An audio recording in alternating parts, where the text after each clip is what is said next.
Hello, what's up everybody? It's MrScaryMuffin here. Welcome back to another episode of Thoughts Talking TF2. It's been a while, and that's mostly because I've been lazy. I do have a backlog of some TF2 videos that I could do voiceovers, but I've been doing a lot of live streaming actually, and I do about 2 hours 4 times a week, and then I also have Pathfinder on Thursdays, so it takes up a little bit of the time, but I've been enjoying live streaming. If you guys want to catch me, I stream between 8 to 10 p.m. Pacific, and I guess that would be like 11 to 1 a.m. for those of you guys on the East Coast.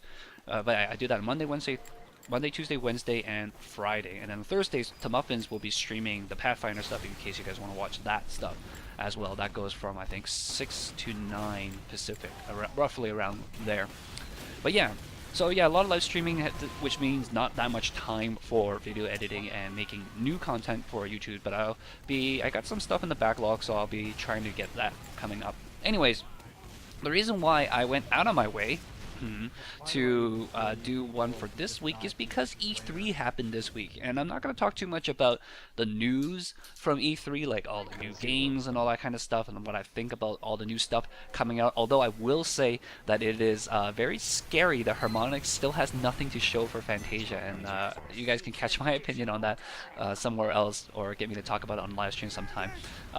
But it's just really interesting for me to note because that game has been in development for about 2 years now, and they have absolutely nothing to show for all the time they spent into it.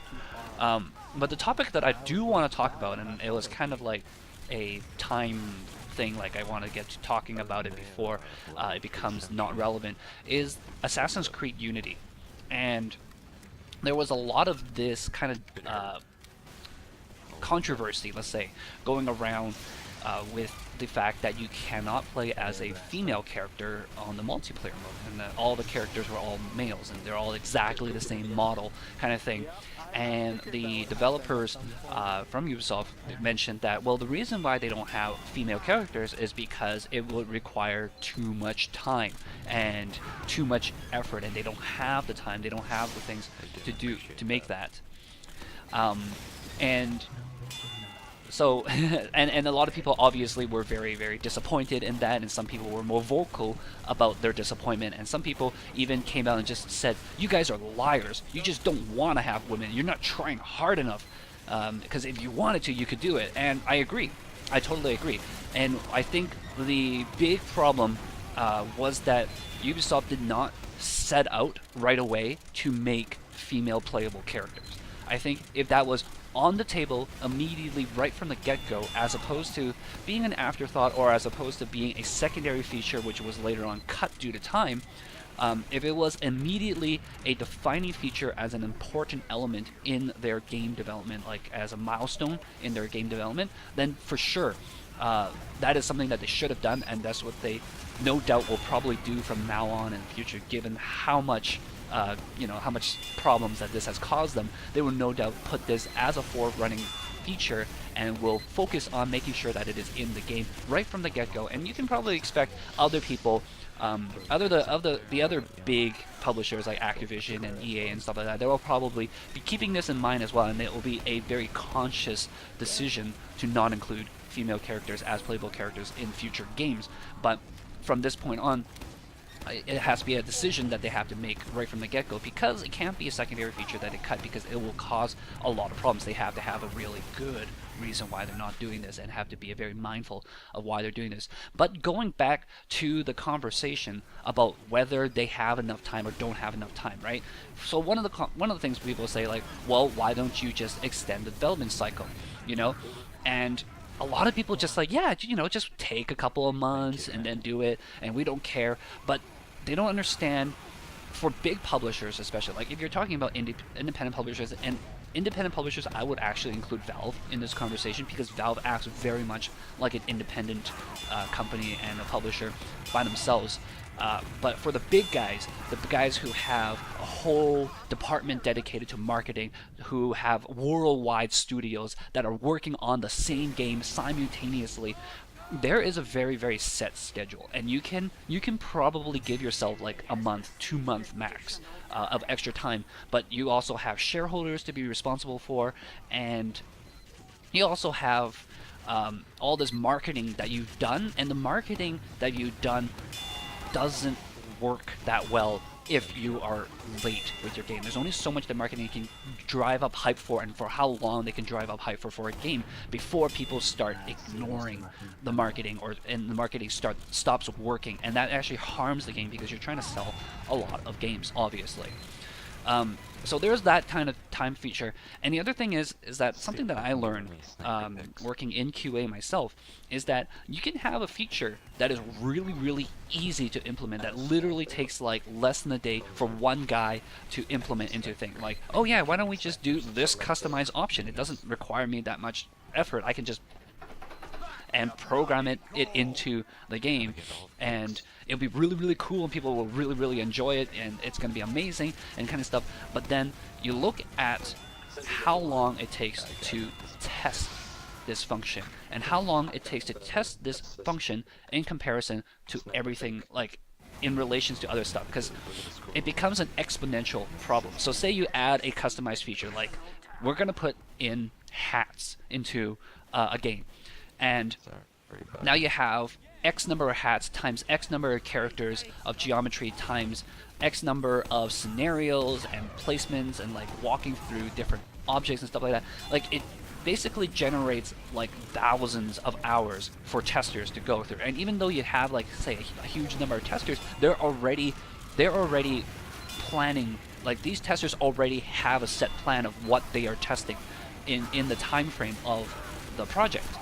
They are already assigned to test this, test that, test this. It's not like they're going to be sitting twiddling their thumb, especially when it comes to crunch time, because a lot of things get finished development at the very end. And you guys might say, like, well, why don't we just not test it? Well, if you ever played any Minecraft map and the Minecraft map has never been tested, you know why you have to test everything, especially when you're a big company and polish is demanded from a big company. And this is one of the reasons why there's a lot of day zero patches as well, because not because they found bugs later on, or they shipped they shipped the game knowing that there are bugs, but they have to ship the game, otherwise it's not going to get printed, not going to get distributed.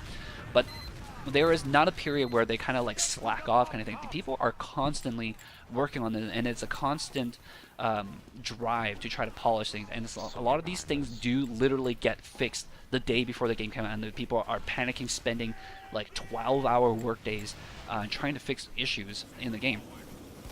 So basically, when we're thinking about Assassin's Creed Unity and how if they wanted to include a female character, now you have a female character, new mocaps, new animations, new clothing, new physics, and then you also have the character make sure that they interact with all these characters in different cutscenes correctly as well, because all your cutscenes will have to be adjusted if the female character has a different stature and different striking position, different animations as well. So all these animations from all the cutscenes will also have to be done again, and they all have to be tested. And they also have to be tested in different combinations of men and female characters playing at the same time, because if a cutscene has multiple people, which some of the cutscenes we saw from the E3 trailer involved, we do see multiple of the players as well. So we have to make sure all these things are happening.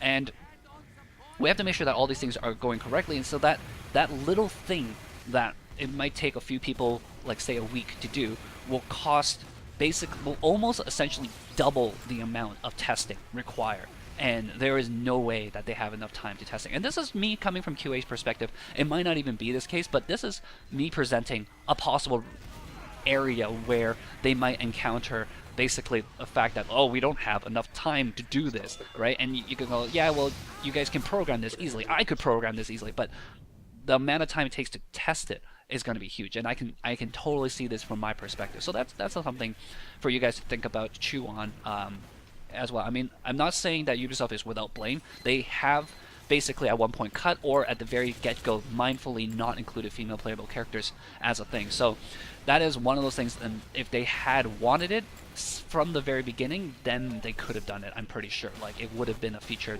included the entire time, all the way through, or at least they will have lots of assets, and they will have a test plan to test it, and it would include it into their testing period. So there's that.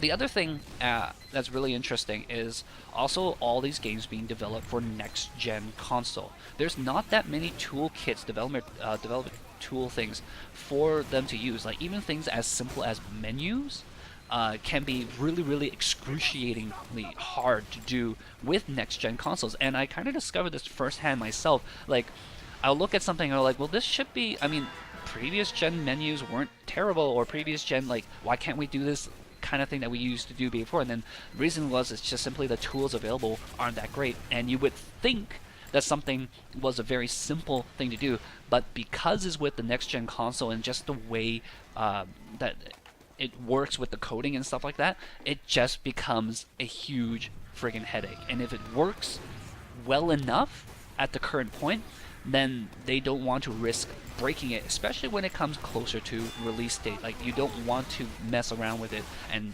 have something else break completely else in the other game. As long as the thing was working fine, you know, it becomes that kind of issue, unfortunately. And it is kind of sad, but as people continue making stuff for the new Xbox One and the PlayStation 4, hopefully everything will become more fluid and smooth, and we don't have to worry about that kind of issue as well. But yeah, there's different places where it can cause problems, and I think a lot of developers are probably reaching into crunch time because of these little issues popping up here and there that cause their estimates to kind of go way off, right? You know, people are like, oh, you know, we did Assassin's Creed, the Black Ship one, relatively easy. We should be able to do this in this time, but nope, next gen, woo, kind of thing. Anyways, that's my opinion on the situation. I want to hear your thoughts as well. Are you guys disappointed in Ubisoft? What do you guys think about testing time, programming time, etc., etc.? And let me know if you guys missed Thoughts Talking TF2. I will see you guys next time. Stay tuned as well. Still going to be some TF2 stuff coming up for DSGL as well, and that will also be done live on stream some days. Alright guys, thanks for watching. I will catch you guys next time. Bye bye.